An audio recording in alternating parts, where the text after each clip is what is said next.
Attendez d'abord d'entendre ce que j'ai à dire. Je m'appelle Tito Dupré, je suis de Bruxelles, j'ai 38 ans. On est un peu collègues. Moi, je viens de l'IEX où j'ai fait des études de journalisme. Peut-être certains d'entre vous ont, avant de s'inscrire ici, pensé éventuellement à l'IEX aussi. Et je suis ici pour deux raisons. La première, c'est que je voudrais rendre hommage à Alain Amblène, que sincèrement je vous félicite, mais en même temps je vous envie d'avoir comme professeur parce que si je l'avais eu, je pense que j'aurais été beaucoup plus vite dans ma démarche. Vous allez voir en fait que mon autre motivation d'être ici, c'est en fait un petit peu de déconstruire ce qu'il vous a raconté et en fait de vous montrer que la panophotographie, c'est-à-dire l'image à 360 degrés, mais pas seulement le panorama, la version panoramique, aussi la version plafond et sol, donc vous êtes à l'intérieur d'une sphère complète, est un travail qui peut être fait de façon extraordinairement simple et assez rustre. J'aime utiliser le mot artisanal parce qu'en fait au final c'est vraiment ça. Ce qui se passe, c'est que quand je suis sorti de mes études de journalisme à l'IEX, assez vite je me suis lancé dans la photographie. À l'IEX, l'avantage qu'on a, c'est de pouvoir toucher à tous les médias, la radio, la photo, la vidéo, l'écriture. Et dans cet esprit-là, en fait, je pense que vous avez un peu le même esprit ici à la Haute École Albert Jacquard. C'est que, en fonction de votre personnalité, vous allez assez vite choisir un média qui vous convient le mieux. Donc moi, très rapidement, j'ai été pigiste en tant que photojournaliste. On est en 93-4 et je me suis très vite spécialisé sur la scène musicale belge, de sorte que j'avais à l'intérieur d'une année environ, je sais pas moi, une bonne centaine de concerts, non c'est beaucoup plus que ça, 200-300 concerts à couvrir, et ça de Michel Petrucciani à Yehudi Menuhin en passant par Metallica ou U2, etc. C'était une très très très bonne école de photographie. Puis je me suis lancé dans la réalisation d'un court-métrage sur base de photos qui lui est parti dans plusieurs festivals, et ça a été mon entrée dans le monde de la vidéo, du cinéma, etc. Et je suis devenu indépendant, et je suis devenu une sorte de chaînon dans la chaîne de production à Bruxelles, où il s'agissait de faire du montage à vide, du montage des effets spéciaux, etc. Donc vous voyez qu'en venant du journalisme, finalement, je suis assez proche de ce que vous faites ici avec vos professeurs. Et donc je me sens vraiment très à l'aise. Par contre, tout ça, ça a été beaucoup plus de l'autodidactisme que ce que vous faites vous-même. Vous êtes beaucoup plus encadré, beaucoup plus strict dans votre démarche. C'est la raison pour laquelle il m'a été personnellement très très lent d'apprendre la panophotographie et sa technique. Je sais comment vous faites ici grâce à Alain. Maintenant, je vais vous faire en direct, pendant que je parle et pendant que je vous présente le projet sur lequel je travaille depuis 8 ans, une panophotographie de cette pièce-ci, et de cette façon artisanale et assez russe. Vous allez comprendre pourquoi je travaille comme ça aussi. N'hésitez pas à m'interrompre quand vous en avez envie, si un truc n'est pas clair. Je n'ai pas du tout l'habitude de ce genre d'exercice. Sinon, dans un cadre un peu plus académique, un peu plus institutionnel, parce qu'en fait, je me suis lancé depuis 2001 dans la documentation du patrimoine mondial de l'humanité qui est enregistré par l'UNESCO. Qu'est-ce qui s'est passé? En fait, j'étais un indépendant confortable avec sa petite vie à Bruxelles, et lorsque les talibans en 2001 ont bombardé les Bouddhas géants de la vallée de Bamiyan, j'ai pris ça vraiment comme un très grand choc, parce que je voyage depuis toujours. J'ai fait plusieurs fois l'Europe en autostop. À 14 ans, j'étais déjà sur les routes. Donc, le voyage est quelque chose qui a énormément grandi en moi. Et donc, dès mes 20 ans, 25 ans, je suis parti plusieurs années barouder à travers l'Afrique de l'Est, donc Éthiopie, Kenya. Puis j'ai fait du bateau stop jusqu'au Yémen. Du Yémen, j'ai fait de l'avion stop jusqu'en Inde.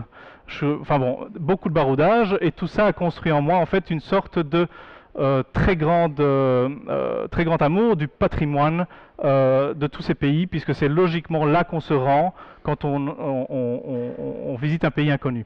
Et avec cette catastrophe des talibans, je ne sais pas si vous avez entendu parler de cette histoire des Bamiyans qui ont été explosés à coups de tanks. je me suis dit, bon, c'est très gentil tout ça, mais tu es bien dans ta petite vie et ce serait peut-être pas mal de te rendre un peu plus utile. Et donc j'ai utilisé un petit peu toutes mes petites compétences que j'ai apprises grâce au journalisme, grâce à l'infographie, en travaillant dans la pré-presse aussi, grâce à l'Internet qui était là depuis moins de 10 ans quand j'ai ouvert les yeux dessus.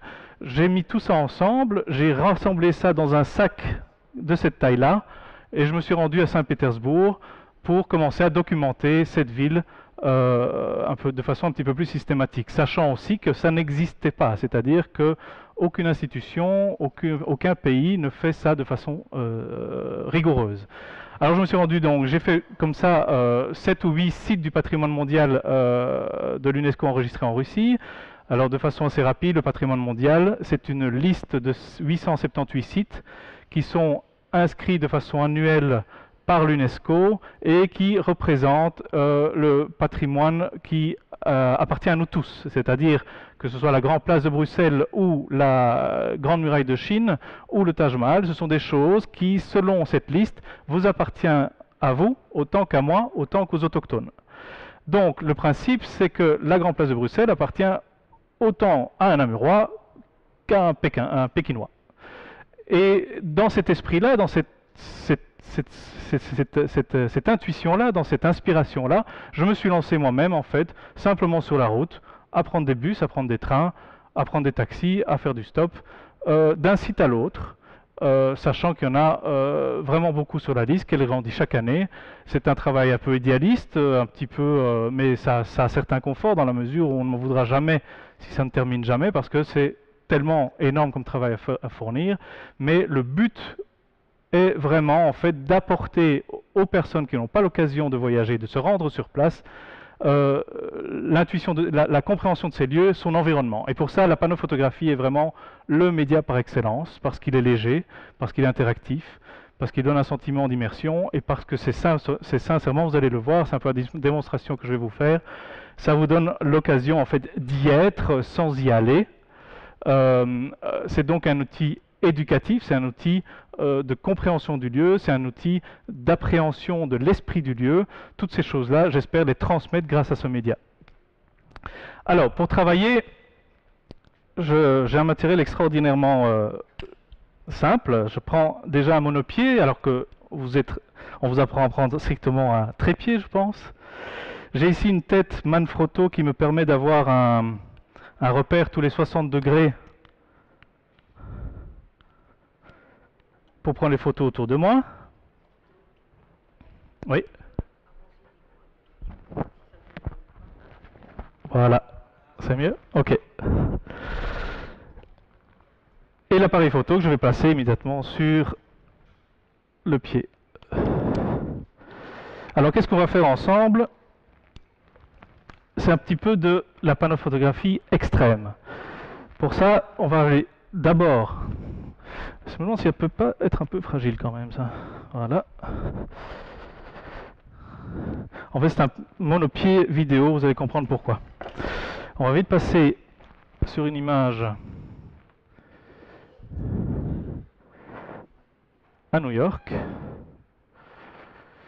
On est ici sous Ground Zero, ça c'est quelque chose qu'on m'a demandé de faire entre le moment où on avait enlevé absolument tous les gravats suite aux attentats et avant de recommencer les nouveaux travaux. Donc il s'agit en fait ici d'un travail pour le mémorial de Ground Zero, pour les familles des victimes, pour se souvenir en fait du lieu tel qu'il était entre la fin des attentats et le début des travaux pour la nouvelle.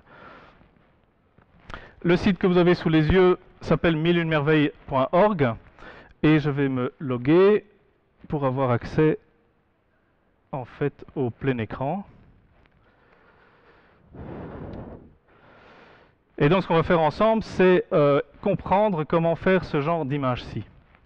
Alors comme je tiens la souris, je ne risque rien, je vais laisser doucement, mais quand vous ne tenez pas la souris et que vous ne vous sentez pas très bien, ne vous inquiétez pas, c'est normal. Donc je vais faire le plus doucement possible. Mais vous voyez, nous sommes ici en fait suspendus dans l'air. Et je crois que le principe ici est pour vous de comprendre comment faire ce genre de choses.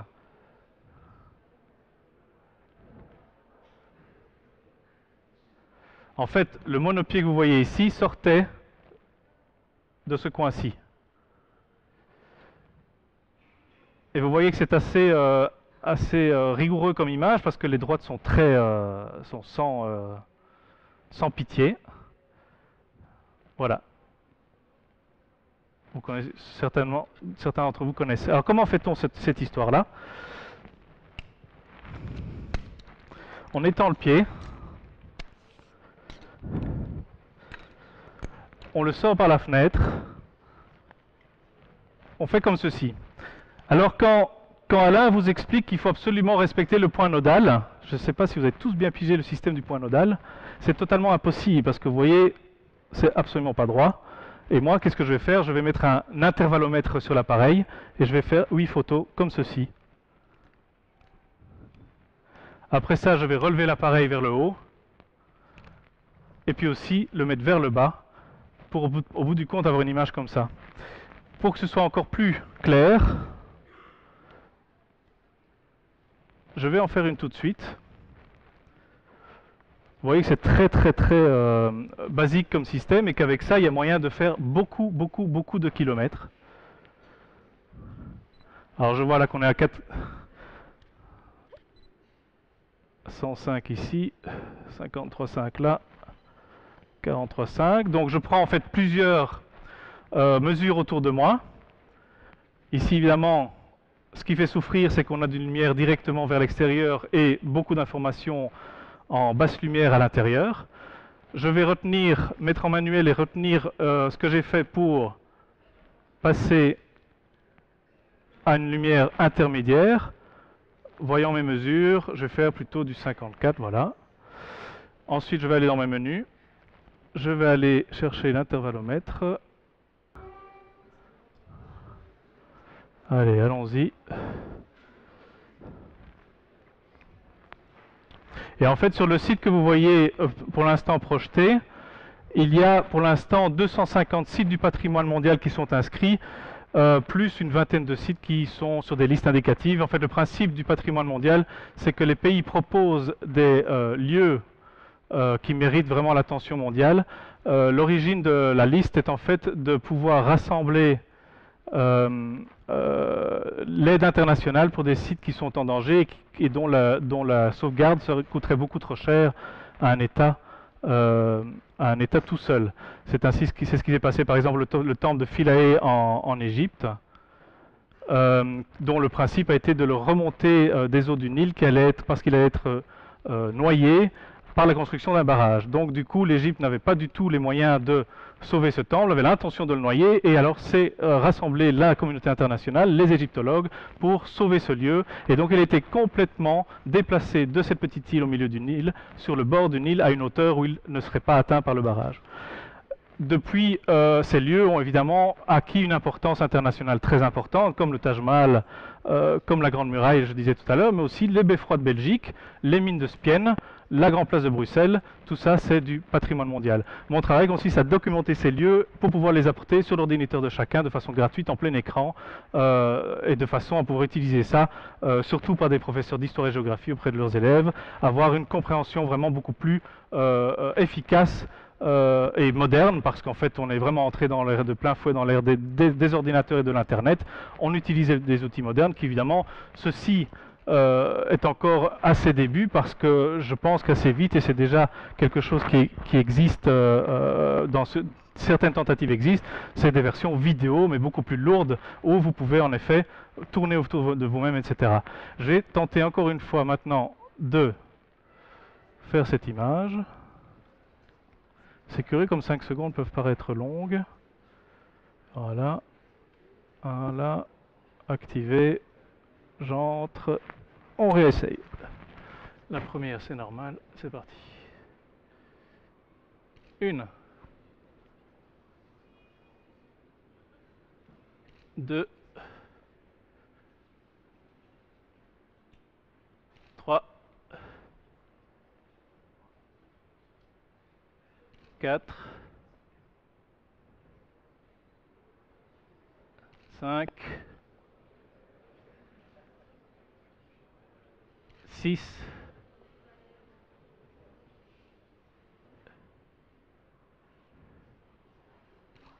7. Ah, il a un problème d'autofocus. Allez, allez, allez. Ouais, il s'est interrompu à cause de l'autofocus. Vous voyez que c'est de l'artisanat, hein? Ah, j'ai pas menti. Là.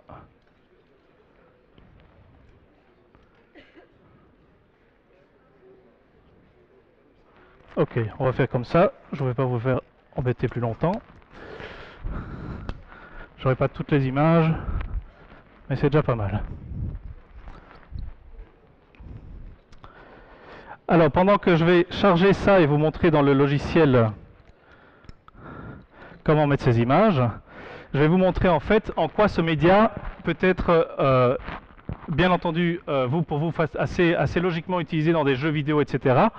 Parce que vous pouvez mapper ça sur des objets tridimensionnels. Mais moi, de mon point de vue, je l'utilise beaucoup plus de façon patrimoniale. Donc, le principe est bien entendu de voyager, d'avoir accès au lieu. Par exemple, on va aller à Jérusalem, ça c'est toujours un endroit absolument extraordinaire. Donc ici, j'aime bien montrer ce genre d'exemple. Où est-ce qu'on est? Ouais, ça va plutôt être ici. Oui, oui, oui, oui, voilà. Mais il est un peu court, je pense. Voilà, ce genre d'image est toujours assez spectaculaire aussi. Donc on est... Ouais, il est trop court en fait. On est ici sur le mur des lamentations, et donc c'est dans cet esprit-ci que j'aime la panophotographie, parce qu'il n'y a pas que le lieu dans tout son environnement, dans toute son immersion, dans toute son immersivité, dans toute sa capacité de documentation, il y a aussi l'esprit du lieu qui me semble important. Le fait de pouvoir vous-même en fait voyager à travers l'image, et alors allons-y gaiement.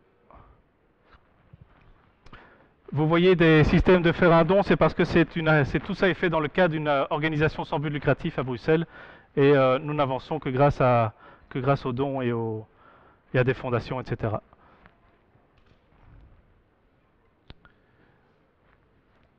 Est-ce que je me trompe, ou pendant quelques secondes, on a tout de même un petit peu l'impression d'être à Jérusalem? Un autre exemple de ce genre de travail est aussi pour systématiquement rendons-nous au Pakistan. C'est plutôt en Asie du Sud.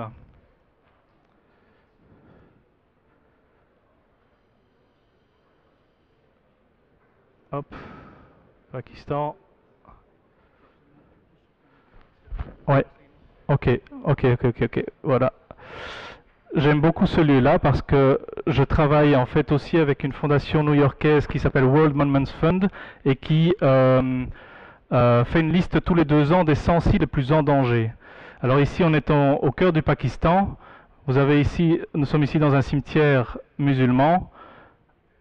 Il s'agit ici d'un mausolée, d'un autre ici dont vous voyez qu'il est relativement en mauvais état.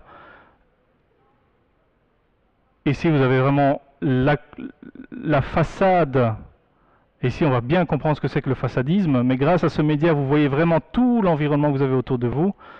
Et maintenant, si je passe à l'image suivante, on se trouvait ici il y a une seconde. Maintenant, on se retrouve dans un des 2 autres mausolées. Et vous voyez, ce genre d'outil est assez extraordinaire pour les experts, en fait, d'évaluer sans devoir se rendre sur place quels sont les dégâts, quelles sont les causes des dégâts, et comment éventuellement intervenir, et aussi pouvoir sensibiliser en fait des gens qui vont pouvoir aider à sécuriser ces lieux. Par exemple, pourquoi faut-il sécuriser ces lieux? C'est évident sous nos yeux, ce genre de choses-là ne tient pas bien. La prochaine tempête, la prochaine inondation va avoir sans doute raison de cet endroit. Je vais aller directement à une image qui m'intéresse. Ça, c'est la version aplanie de la panophotographie. Ce que vous avez vu près du secrétariat des étudiants, Alain a organisé des petites des expositions. Voilà, ici on est derrière en fait. Là, je change de lecture de médias. Et là, tout à l'heure, je vous montrais la façade. Et ici, on est derrière. Et donc, grâce à ce genre de travaux, non seulement on peut sensibiliser au lieu, sensibiliser à la nécessité de protéger le lieu, et après ça, communiquer sur ce qui a été fait. Par exemple, cette fondation new-yorkaise utilise cette image pour montrer en fait la sécurisation qu'ils ont réussi à faire grâce à un budget donné et grâce à des dons offerts. Donc c'est vraiment dans cet esprit-là que j'avance et que ce travail me motive énormément. J'ai pas beaucoup de concurrence parce qu'en fait, qu'est-ce qui se passe depuis 8 ans? Je suis complètement nomade, je n'ai pas d'appartement, de maison à proprement parler. Je suis parti donc en 2001, j'ai pris le transsibérien jusqu'à Pékin et la technique de la panophotographie, je l'ai apprise par mes propres moyens là-bas. J'étais au départ, donc, comme je vous l'ai dit, photojournaliste traditionnel, et puis je suis passé en vidéo, au cinéma. La panophotographie est pour moi, en fait, la quintessence de toutes ces pièces d'un grand puzzle que j'avais réalisé dans ma vie antérieure, avec toutes ces petites formations ici et là, tout cet autodidactisme, et toutes ces expériences de travaux, de projets. Finalement, en rassemblant tout ça, ben, voici un gros projet que j'espère m'emmènera encore pendant 20 ans, puisque à force d'avancer, là j'ai fait 25% de la liste du patrimoine mondial en 8 ans, ben, il faudra forcément encore, enfin en 7 ans, il faudra encore donc 21 ans pour terminer le travail. D'autres exemples que j'avais envie de vous montrer, grâce aux genres de prise de vue que je viens de faire, qui sont assez... J'en ai pas en tête, donc réfléchissons... Ah ben, si je vous montrais au moins la vallée de Bamiyan dont je vous parlais tout à l'heure. Voici le lieu. Ça c'est la petite et ça c'est la grande, voilà.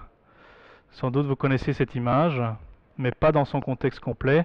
Donc c'est ici que vous aviez des Bouddhas géants que les talibans ont explosés à coups de tanks et de dynamite parce que la moindre icône bouddhiste ne convenait pas à leur goût. Voilà, alors maintenant je vais brancher la caméra. On n'aura pas toutes les images, vous avez bien compris, parce que j'ai merdé. Mais assez pour vous faire une petite démonstration de la façon de travailler.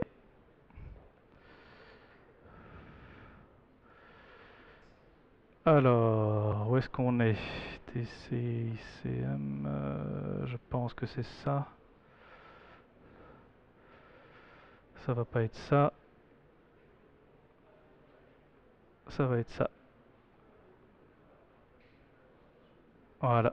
Vous voyez, les images originales ne sont absolument pas droites.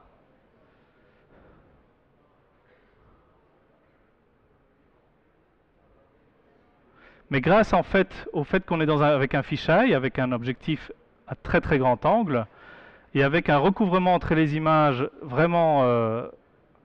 celle-là est carrément floue. On va pouvoir sans doute, en glissant simplement le travail dans Stitcher Unlimited, qui vient d'être acheté par Autodesk. Vous avez ici chargé les images. Je pense pas que c'est comme ça que vous travaillez ici, non? Ok. Donc c'est bien que vous voyez vraiment, c'est bien que vous voyez encore une autre façon de faire. Donc ici vous avez vous avez 6 images. En fait j'en fais une aussi du sol, une aussi du plafond. C'est exactement le principe. Et puis c'est quelque chose d'extraordinairement simple. Et d'ailleurs si ça n'était pas génial, il n'y aurait pas. Le software va lui reconnaître en fait les parties communes entre les images. Je le laisse faire. À ce stade-ci, oui. À ce stade-ci, je le laisse faire. Et vous voyez, dans mon trouble, en fait, mon erreur, c'est que j'ai laissé l'objectif en autofocus, alors qu'il fallait évidemment le mettre en manuel. Mais je suis plus concentré que ça sur les sites, rassurez-vous.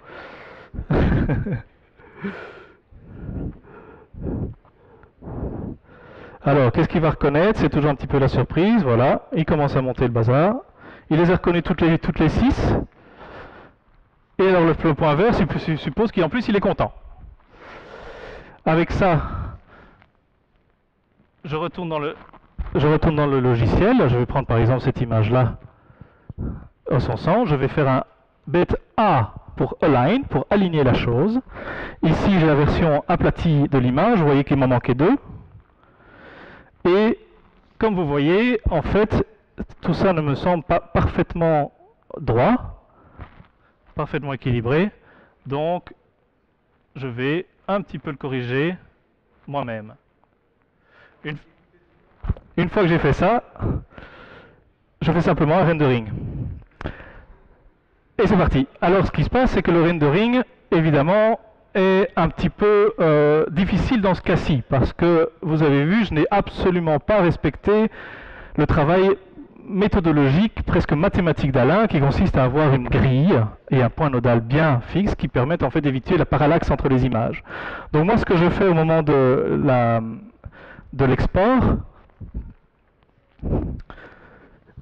c'est que ici vous avez des tas de possibilités, mais moi ce que je choisis, c'est simplement de le balancer en Photoshop.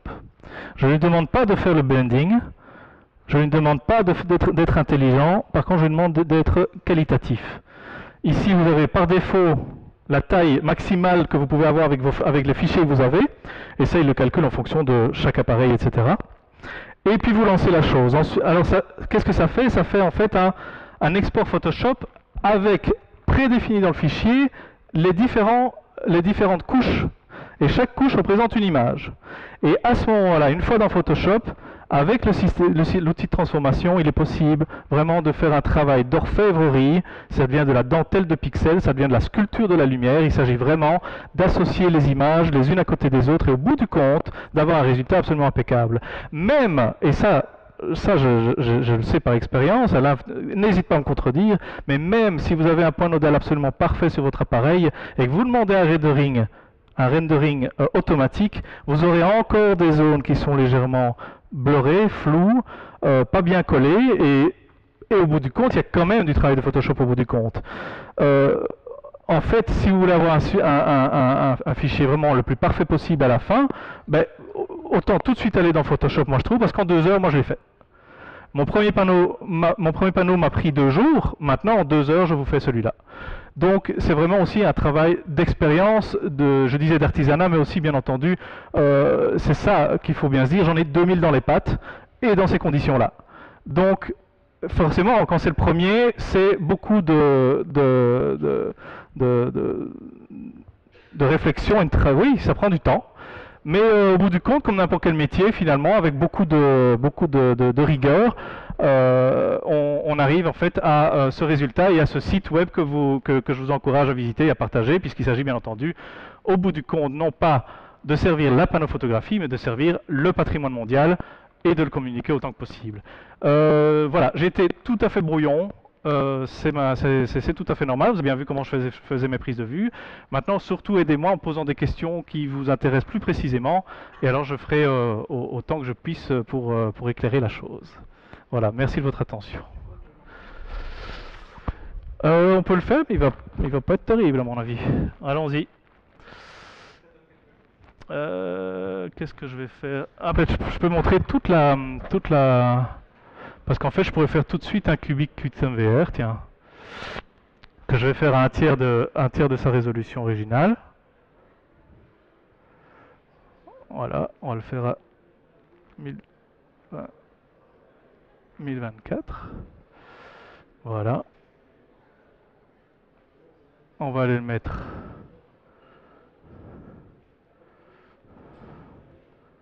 à sa place.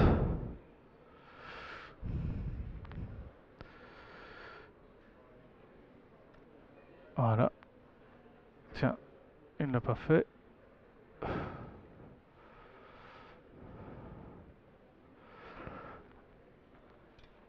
En si petit, ça risque d'aller assez vite. Ah! Ah oui, tiens, c'est amusant ça.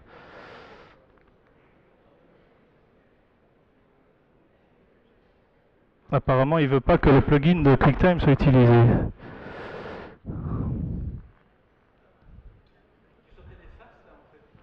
Non, directement le QuickTime, le VR. Non, il veut pas. Alors faisons la façon traditionnelle, celle que je connais bien. Hop. Sphérical, en petit.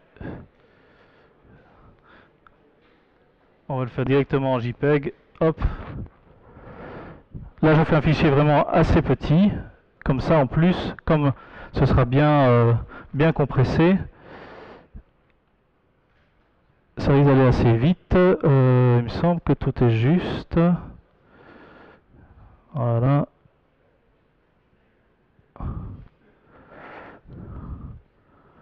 Voilà. Alors, est-ce qu'il voudra bien?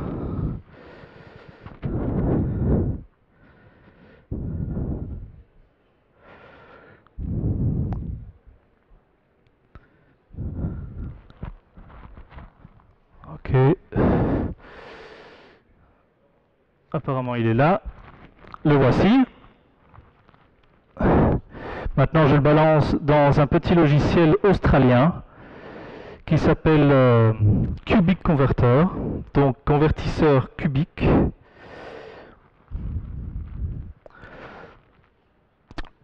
Je vais le glisser le fichier dans la fenêtre.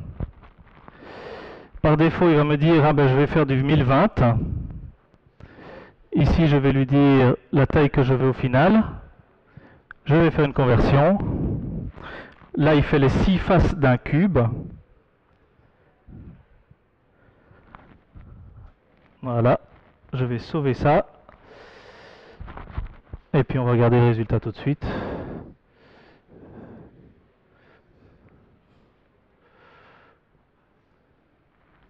Ok. Le voilà.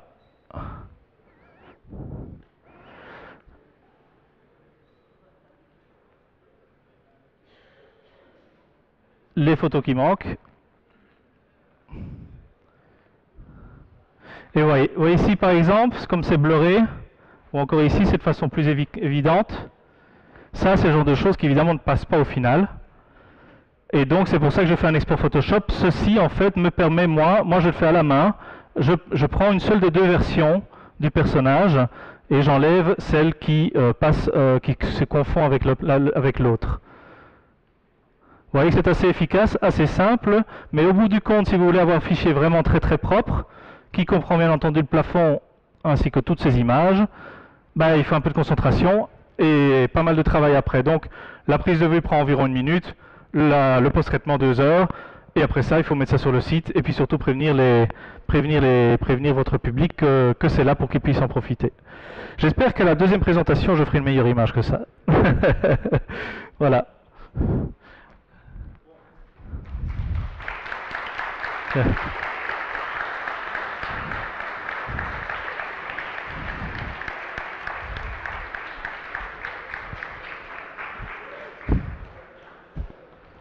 Si vous avez envie de vous rendre quelque part sur la carte, il suffit de le demander.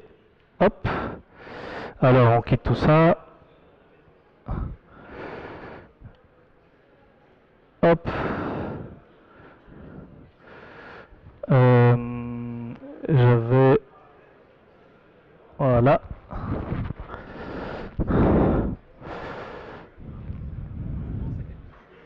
Oui.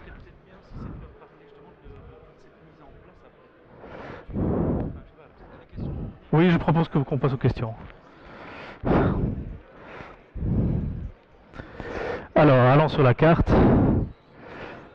Et en attendant vos questions, dites-moi toujours où vous avez envie d'aller. En Inde? Kenya.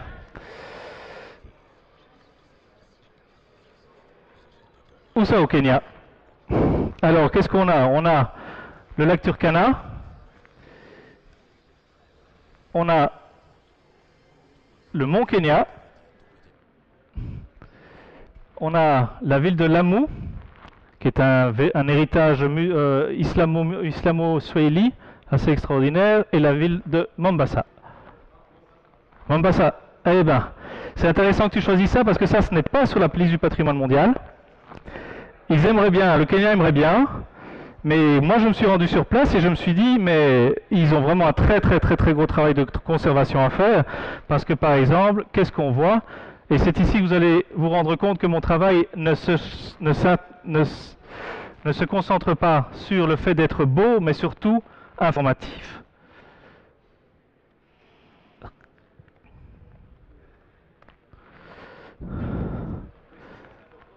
Et oui, parce qu'ici, évidemment, c'est pas du tout le Mombasa que le Kenya aimerait bien montrer au Centre du patrimoine mondial à l'UNESCO, qui se charge de l'inscription des sites. Donc ici, en fait, on est dans un petit port très important. Finalement, ce qui est exclusivement très bien préservé, ce sont les mosquées. Mais tout ce qui est architecture swahili originale, vous voyez, on est ici au cœur d'un lieu qui n'est pas gâté. Alors j'ai un petit souci, vous voyez, ça commence à être saccadé parce qu'en fait j'ai un souci avec la connexion. Donc vous voyez, il y a énormément de choses qui entrent en ligne de compte quand vous voulez, au moment où vous prenez votre prise de vue exactement depuis ce point-ci, et le fait d'être devant vous aujourd'hui, c'est pour ça qu'il ne faut pas hésiter à poser vos questions, parce qu'il y a énormément d'étapes, énormément de choses à mettre au point. Mais bon, petit à petit, avec le chemin faisant, sur la route, et puis surtout la technique ayant énormément évolué. Par exemple, en 2001, quand je suis parti, j'avais un laptop Mac parce qu'il n'y avait pas de laptop PC capable de supporter un tel travail, par exemple. Aujourd'hui, un laptop PC serait tout à fait équipé. Et comme j'ai eu l'occasion de le dire, j'ai découvert ce métier en fait à Pékin pendant mon voyage. C'est sur place que ce projet est né, sur la route que ce projet est né, s'est lancé, s'est développé, et encore aujourd'hui il ressemble très peu à ce qu'il était il y a à ce moment-là. Maintenant ici vous avez un système en fait d'entonnoir géographique qui vous permet de savoir où vous êtes et puis de remonter sur la carte pour montrer quelque chose un petit peu plus joli de Mombasa, comme par exemple ce vieux port portugais. Et alors ici, c'est de nouveau une image que j'ai faite exactement comme je viens de le faire ici avec vous. Je me suis posté ici, j'ai mis l'appareil à 3 mètres de hauteur pour être certain d'être au-dessus du rempart, et ainsi d'avoir une meilleure compréhension du lieu et de l'environnement. Voilà. Où allons-nous maintenant? Oui? J'y suis pas encore allé. Voilà, donc j'ai fait 25% de la liste du patrimoine mondial et j'en ai encore pour 20 ans si tout va bien. Mais c'est très difficile parce que ce sont des conditions très lentes, évidemment. En fait, je passe d'un pays à l'autre. Quand je suis dans un pays, je demande un visa pour le pays à côté, et ainsi de suite. Et encore, je dis je, mais c'est nous parce que j'ai rencontré sur la route, dans le cadre de ce projet, ma tendre épouse qui est chinoise. Et on travaille ensemble, on voyage ensemble. Elle est d'ailleurs une orfèvre du collage entre les photos. C'est là qu'on voit vraiment toute la spécificité asiatique, ce petit travail au pixel près qu'ils sont capables de faire, alors que nous, on serait plutôt tenté à travailler avec une taille de broche un peu plus large qu'elle. Ouais. Ah oui, alors ça c'est intéressant comme question. Tu as raison. Très bonne question.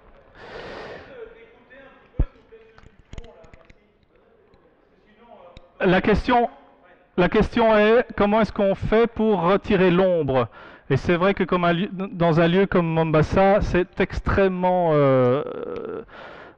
sévère comme ombre parce qu'il fait très beau. Hop. Et donc ce que je fais, ici je vais le faire de façon... je ne vais pas faire la prise de vue.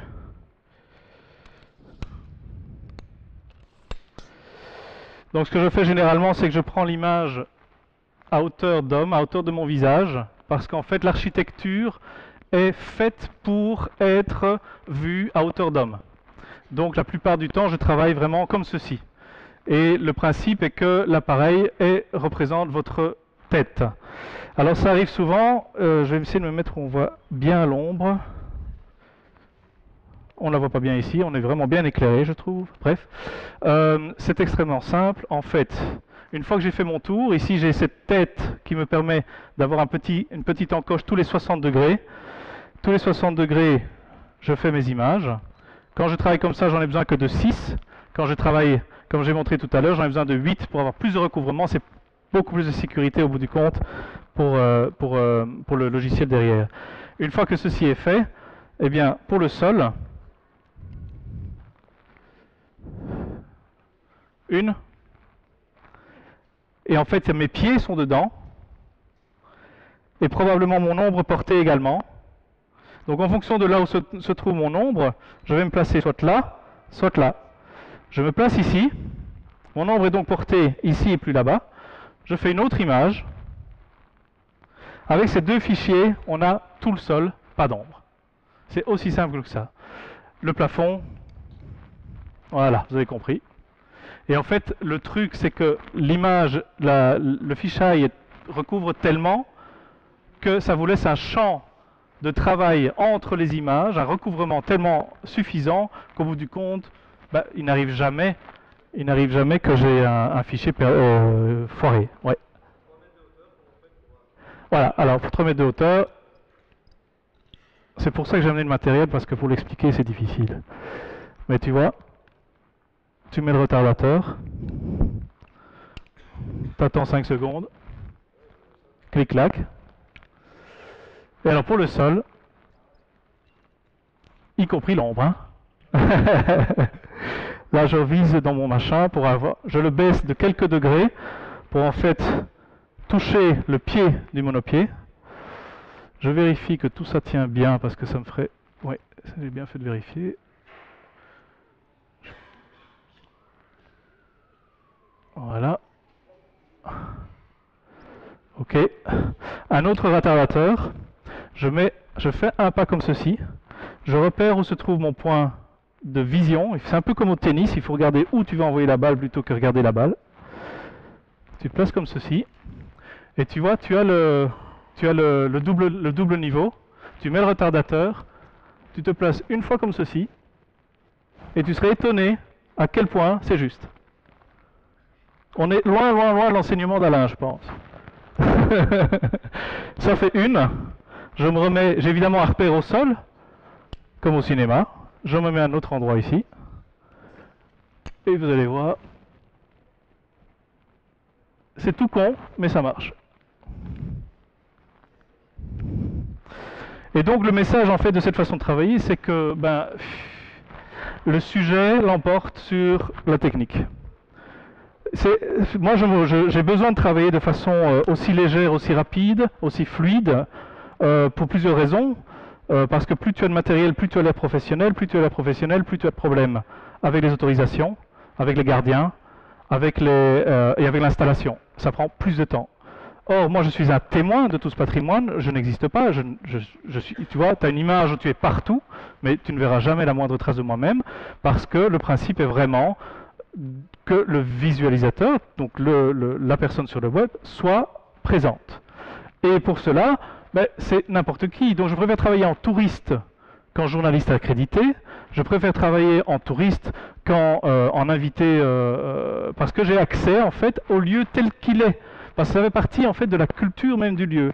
C'est-à-dire que si je fais partie d'un système officiel embarqué, à ce moment-là, bon c'est tapis rouge, on te montre que ce que tu veux voir, enfin t'as compris. Enfin voilà, donc c'est ça la documentation, c'est aussi une intégrité, une authenticité, un engagement réel à montrer les choses telles qu'elles sont aimées sur place. Par exemple, tu vas dans une grotte au Vietnam, elle sera néonisée à crever, elle sera en rouge, en mauve, en vert, en bleu, alors que ce n'est pas du tout notre culture de faire ça. Nous, on va plutôt mettre en valeur la couleur naturelle de la pierre. Donc moi, il est possible que ce soit peut-être kitsch pour nous, mais en fait c'est fondamental pour eux. C'est comme ça qu'ils voient le beau. Et donc, je me projette toujours dans un demi-siècle ou dans un siècle où on n'a aucune garantie que ces noms seront là, où ce sera tout à fait différent, mais au moins on aura un témoignage qu'un gars, à un moment donné, est passé sur tous les sites autant que possible, dans une période dans un laps de temps assez court, finalement une génération c'est très peu en matière de temps, et donc on va pouvoir en fait, de façon presque ethnologique, comprendre la façon dont les différentes parties du monde appréhendent leur patrimoine local et comment ils le présentent au monde international. C'est vraiment ça mon travail. Donc la photographie ici, j'essaie de vous amuser avec la façon dont je travaille, mais c'est vraiment pas du tout le but, ce n'est qu'un média. Et c'est toujours le truc que j'essaie de bien faire piger, c'est que c'est le contenant, c'est le vase, c'est la boîte. Mais dedans, il y a vraiment un contenu abstrait, presque spirituel, qui tente de transmettre un message. Et ce message est bien entendu un patrimoine mondial sans frontières et pour tous, accessible à tous, grâce à Internet pour l'instant et tous les possibles médias du futur. Parce qu'en fait, l'avantage aussi de ce média, c'est que tu as toute la sphère dans laquelle tu te trouves et donc du coup, très très simple d'utiliser ça au cinéma, dans les vidéos, en photo, comme l'a fait Alain pour son exposition. Et pour l'instant, et pour la prochaine étape dans laquelle j'espère me lancer moi-même, j'ai déjà lancé pas mal de choses à ce point de vue-là, c'est de me rendre au Canada pour utiliser ces médias à l'intérieur des dômes des planétariums. Parce qu'en fait, c'est vraiment une sphère, et donc tu projettes ça sur le bord de la sphère, la version supérieure de chaque image, mais sachant qu'elle peut être mappée en fait sur une sphère 3D, tu mappes l'image elle-même. Après ça, en fait, j'ai déjà fait des tests au planétarium de New York et ça c'est vraiment fantastique.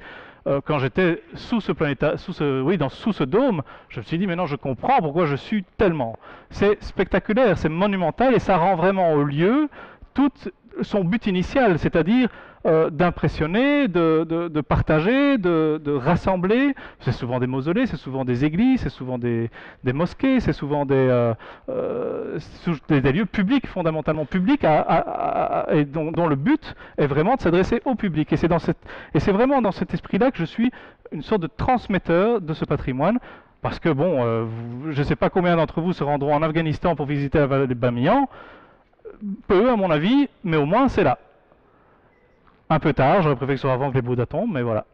Et alors donc dans les planétariums, le principe est de générer en fait un programme éducatif, de faire venir les écoles à l'intérieur des planétariums. Pour l'instant, à quoi sert un planétarium? C'est de montrer la galaxie aux enfants, de leur expliquer comment ça fonctionne. Et moi, ce que je voudrais en fait, c'est que la caméra virtuelle du planétarium se tourne vers la planète Terre, s'approche de la planète, et puis une fois qu'il tourne autour de la planète elle-même, s'approche d'un site du patrimoine mondial comme Angkor au Cambodge, et puis après là, à ce moment-là, on passe simplement par un fondu enchaîné ou simplement en utilisant en fait la panophotographie comme une petite planète elle-même. Tu as la caméra virtuelle qui tourne autour, qui rentre dans la sphère, et après ça, tu as Angkor autour de toi comme si tu étais.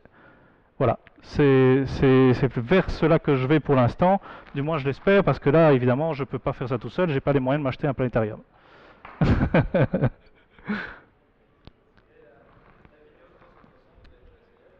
Non, je trouve ça très lourd et de trop mauvaise qualité pour l'instant. Mais il y a pas mal de gens qui. Je suis pas du tout technicien, hein, je suis un bon utilisateur, je pense, un bon communicateur, mais pour l'instant il y a des problèmes techniques et puis surtout je suis sur la route. Même si tu as une petite Ladybug, vous connaissez peut-être Street View sur Google, qui vous permet de visiter des villes et qui font ça pour l'instant de façon photo. À mon avis, ils vont se rendre compte que c'est plus facile de le faire en vidéo avec ce qu'on appelle entre autres, il y a la Ladybug, mais il y a par exemple un check qui est un truc à 500 $ que tu peux acheter qui fait de la vidéo. Alors c'est directement relié à l'ordinateur, c'est immédiatement en train de te faire tous les collages, mais les collages sont vraiment très mauvais. Et surtout, les fichiers sont très très lourds. Il faut vraiment une très bonne connexion. Moi, mon travail, j'aime beaucoup aussi parce qu'il est très léger. Les fichiers que tu vois là sont de 1 méga maximum. C'est même pas 1 méga. Donc, comme je travaille en plus souvent dans les cybercafés pour charger mes images, je suis en route en fait. Hein. Donc, je fais mes images dans l'hôtel, je vais dans un cybercafé, je les mets sur le site. Donc aussi, je travaille avec des connexions souvent de merde. Donc, plus qu'1 méga, j'aurais du mal à le mettre sur le serveur. Enfin voilà, tout ça compte. C'est pour ça que j'expliquais que vraiment, n'hésitez pas à poser des questions parce qu'il y a tellement de petites étapes, tellement de petites questions à répondre pour obtenir finalement ce résultat final c'est très très simple. Hein. C'est sans doute pour ça que ça existe encore après 8 ans. Je dis quand je me suis lancé à faire la chose, je ne savais pas que je serais encore là à faire ça, surtout dans ces conditions. Voilà. Ouais.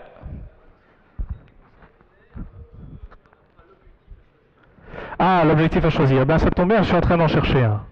Donc j'ai fait pas mal de thèses dans plusieurs magasins, etc. Et le hasard a fait que je me trouvais à Bangkok devant un magasin. C'est aussi pas facile en voyage de trouver le matériel. C'est aussi pour ça que je suis équipé comme ça aussi. Sur le Nikon 10.5 mm, qui a rien à faire, c'est, je trouve, ce qui va très très bien. Maintenant est sorti un Sigma 10 mm qui m'apparaît excellent. En plus avec monté vraiment pour Nikon ou pour Canon. Je suis pas du tout un dingue d'aucune marque, donc ce qui compte c'est le résultat. Moi je suis très très heureux avec ce 10.5 de Nikon, mais c'est pour Nikon, tandis que le Sigma, le 10 mm, tu peux l'avoir avec une bague Canon ou Nikon. Donc là, celui-là me semble, il est récent, c'est une petite perle je trouve. Oui, ah, on n'est pas seul, hein. Voilà.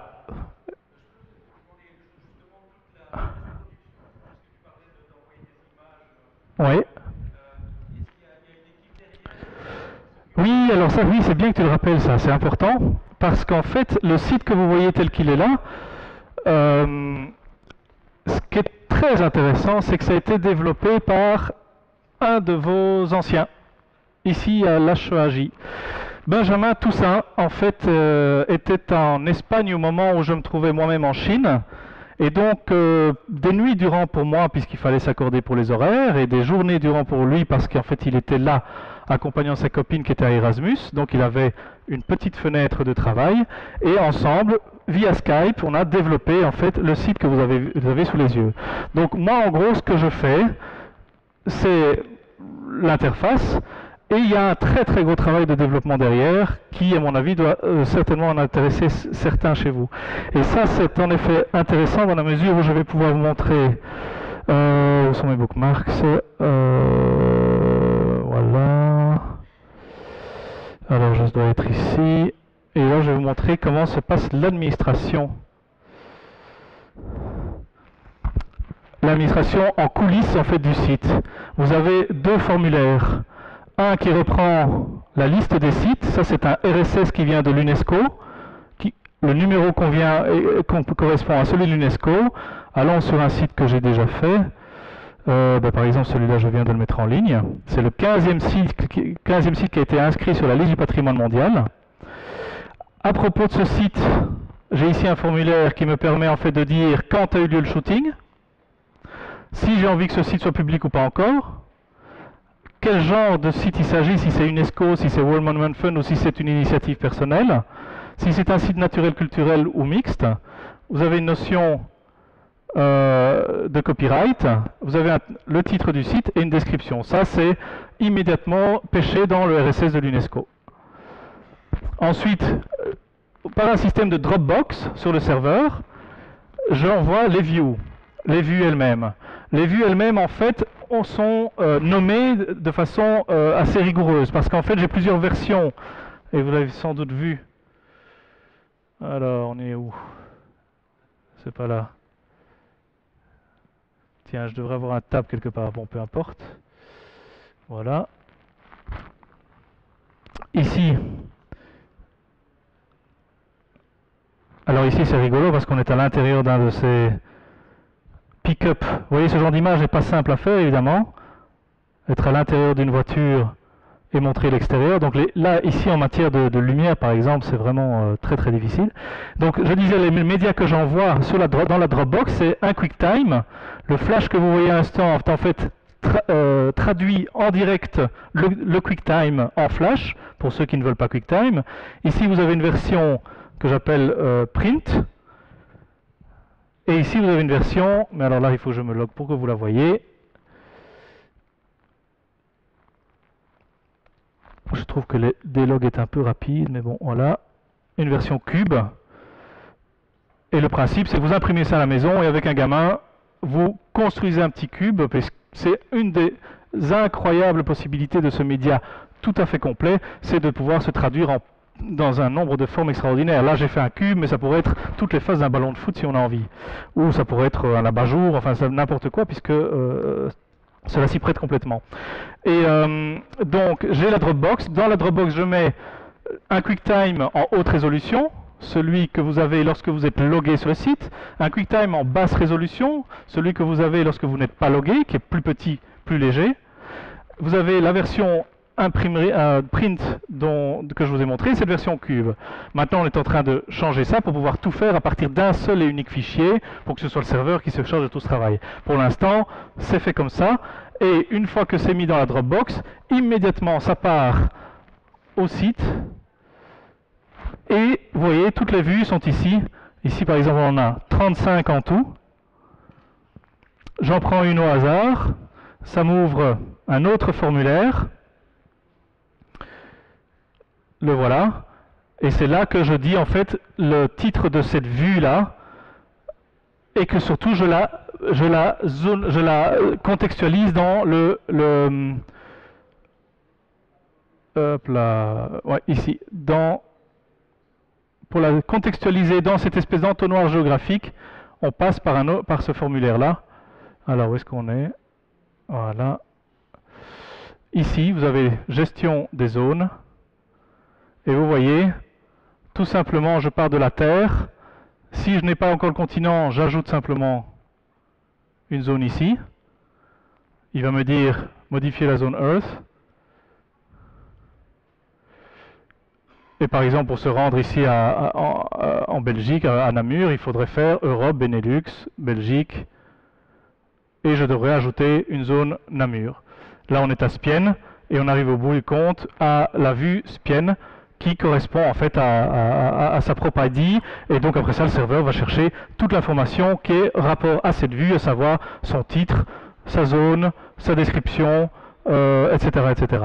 Et ça a été développé vraiment tout à fait par hasard. J'ai rencontré via un ami qui est membre de la SBL, et ils travaillaient ensemble. Et donc Benjamin, je crois même que son frère est encore ici, hein, si j'ai bien compris. Voilà. Donc c'est vraiment c'est du belgo-belge, on en est très fiers, et puis c'est fait avec des hautes écoles entre HEAJ et l'IEX finalement. Hein? Donc c'est logique que je sois devant vous aujourd'hui, hein, à un moment donné. Voilà. D'autres questions?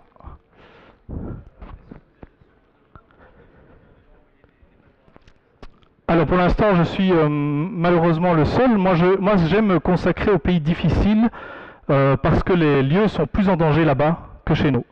J'ai plus que de temps en temps des propositions de panneaux photographes, et chaque fois je leur dis bon ben avec plaisir, mais il n'y a rien à faire, ils attendent quelque chose en retour et j'ai rien à donner en retour. Voilà. Donc voilà. À part la passion et le cœur, j'ai rien à échanger, rien à offrir.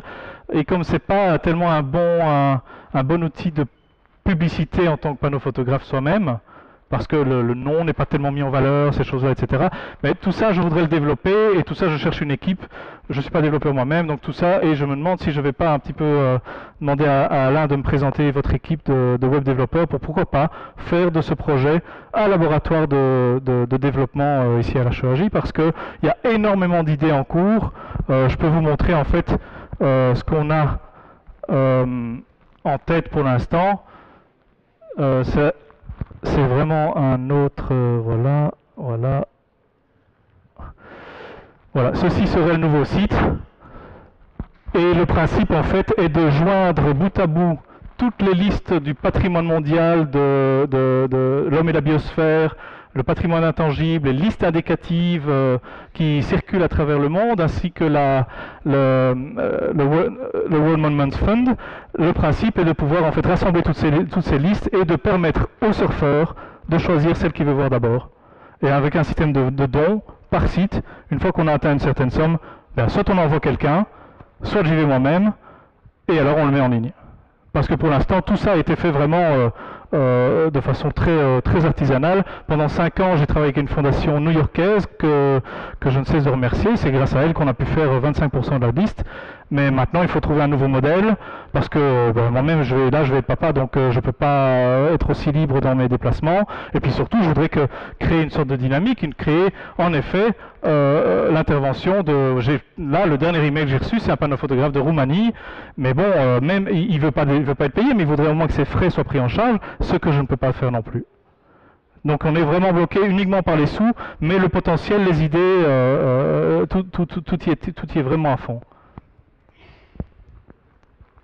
Là, c'est vraiment la version 1.5, et on voudrait passer à à la version 2.0 de ce projet, quoi. Et qui donc suppose en effet l'intervention à la fois au niveau de la prise de vue d'autres panneaux photographes et puis surtout au niveau des visualisateurs, des surfeurs, de leur intervention, parce que le principe c'est de pouvoir classer les merveilles du monde pour, à partir d'une liste de 2000 à 5000 sites, de choisir les 1001 merveilles de façon tout à fait. Et au bout du compte, c'est vraiment de sensibiliser à la chose, soit en y allant soi-même, soit en communiquant sur la chose, parce que finalement, tous ces lieux, c'est ça qui est important, c'est de les communiquer. Et n'ayant malheureusement pas encore, étant trop isolé aujourd'hui, je suis vraiment à la recherche d'un modèle pour pouvoir passer à l'étape suivante, etc. C'est vraiment un travail qu'on improvise complètement. C'est tellement incroyable, il n'y a pas d'autres modèles, il n'y a pas d'autres projets qui y ressemblent, ne fût-ce qu'un peu. Donc on doit tout inventer, tout réfléchir. Et puis j'y passe beaucoup de temps, puisque voilà, parce que je me suis vraiment investi dedans là pendant cette année. Je n'avais pas prévu de devenir une sorte de nomade de SDF international comme ça, mais je le suis avec plaisir. Voilà.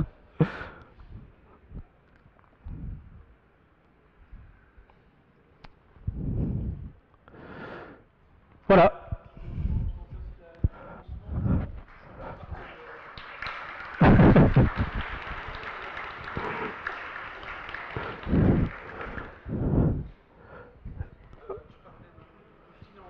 Oui. Oui.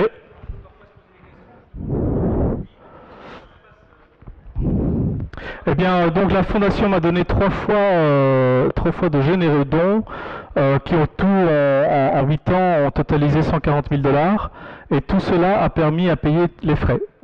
Voilà, exclusivement les frais. Donc on est tous bénévoles, on est 5 dans l'association, mais essentiellement moi et Juna, qui sommes à temps plein depuis 8 ans, et sans aucun salaire, mais en vivant, enfin je veux dire, c'est pas le but non plus, mais c'est vrai que là, comme un gamin arrive, ça va devoir changer, c'est sûr. Mais c'est vraiment un travail de cœur, mais bon, je ne savais pas que je serais encore aussi précaire, aussi fragile après 8 ans. Et puis surtout, je veux dire, ce site accueille entre 50 000 et 100 000 personnes tous les mois. Il y a un système de dons, mais c'est extrêmement lent. Je veux dire, 190 donateurs alors qu'il y a des milliers, des milliers, des milliers de personnes. C'est très, très, c'est un peu dur, c'est vrai. Voilà. Donc il faut, je cherche fondation, je cherche du soutien, je cherche un modèle financier, pas tellement. C'est non commercial, c'est dans les statuts de la SBL, c'est non commercial, c'est éducatif. Mais pour l'instant, en effet, là on est bloqué par les sous, c'est clair. Bon, il y a la crise qui est là, donc ce qui est culturel passe tout de suite à la trappe avant tout. Ce qui est petit avant les plus gros. Enfin voilà, donc c'est un peu ce qui arrive pour l'instant. Mais bon, ce qui est fait est fait, ce qui est là est là, et puis c'est au service de tous. Mais c'est vrai que même pour payer la bande passante du serveur, c'est un casse-tête. Tout à fait. Mais bon, on est là, c'est un miracle, ça fait 8 ans. Ouais, tout à fait, tout à fait.